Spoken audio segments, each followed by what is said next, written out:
এখন তো দেখা যাচ্ছে যে চরমোনাইয়ের 143টা আসনে এক গ্রেড, 143টা ছেড়ে দিতে হয়। 143 সিটে এমপি নির্বাচিত হতে পারবেন। চলুন আপনাদেরকে দুই একটা ওই এ গ্রেডের সাইজ দেখাই। কুমিল্লাতে যেখানে আব্দুল্লাহ মোহাম্মদ তাহের 2001 সালে বিশাল ভোটে সব দলকে পরাজিত করে বিশাল ভোটে তিনি এমপি নির্বাচিত হয়েছিলেন।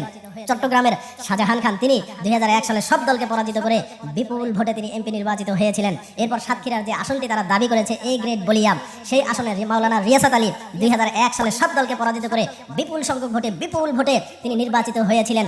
লক্ষ লক্ষ ভোট পেয়েছিলেন, লক্ষাধিক ভোট পেয়েছিলেন। আর সেই একই সালে 2001 সালে একই আসনে হাত পাখা চরমোনাই নির্বাচন করেছিলেন, ভোট পেয়েছিলেন মাত্র কয়েকশো। 70টা আসনে বি গ্রেড, 70টা ছেড়ে দিতে হয়।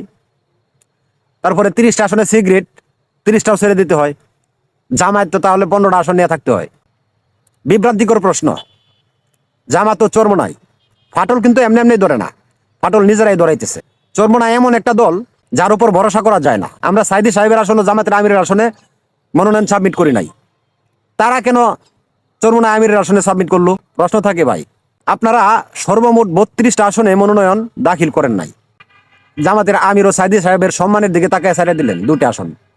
কিন্তু আপনারা যে বাকি 30টা আসনে মনোনয়ন সাবমিট করেন নাই, ওইগুলা কার সম্মানে ছাড়ছেন? ধান্দাবাজির একটা জায়গা আছে। এখন আপনাদের প্রশ্নের জবাবটা দেই। জামাত কিন্তু মামুনুল হক সাহেবের আসনেও মনোনয়ন সাবমিট করেন, কারণ জামাত জানতো যে এনসিপি সহ মামুনুল হক ওদের সাথে আমাদের ফাইনাল কমিটমেন্ট হয়ে গেছে, আসন সমঝোতা ফাইনাল হয়ে গেছে। এজন্য ওদের আসনে মনোনয়ন সাবমিট না করলেও কোনো সমস্যা নাই।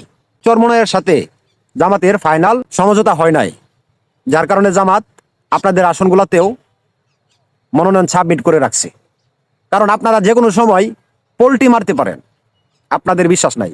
কারণ চরমোনাই যে কোনো সময় পোল্টি মারতে পারে, তখন সেই আসনগুলা খালি থাকবে। মনোনয়ন সাবমিট করার কারণ হচ্ছে তখন যেন সেই আসনগুলা খালি না থাকে, প্রতিদ্বন্দ্বিতা করতে পারে। সেই জন্য যে আসনে মনোনয়ন সাবমিট করেছে সেটা প্রত্যাহার করতে কিন্তু সময় লাগে না, প্রত্যাহার করারও সুযোগ আছে। চরমোনাইয়ের সাথে কথা ছিল যে যার যেখানে সম্ভাবনা বেশি তাকে সেই আসন ছেড়ে দেওয়া হবে। এখন তো দেখা যাচ্ছে যে চরমোনাইয়ের 143টা আসনে এক গ্রেড, 143টা ছেড়ে দিতে হয়। 70টা আসনে বি গ্রেড, 70টা ছেড়ে দিতে হয়। তারপরে 30টা আসনে সি গ্রেড, 30টাও ছেড়ে দিতে হয়। জামায়াত তো তাহলে 15টা আসন নিয়ে থাকতে হয়। চরমোনাই হচ্ছে পেঁচ লাগানোর উস্তাদ।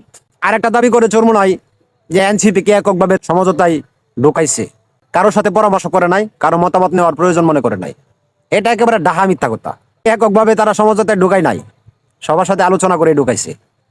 যদি এককভাবেই ঢুকাইতো তাহলে আপনারা 2 দল ছাড়া বাকি আরো 6টা দল আছে, ওরা তো জামাতের উপরে এই আপত্তিকর প্রশ্ন করে না। তাহলে আপনারা কেন এই আপত্তিকর প্রশ্ন করেন? সবাই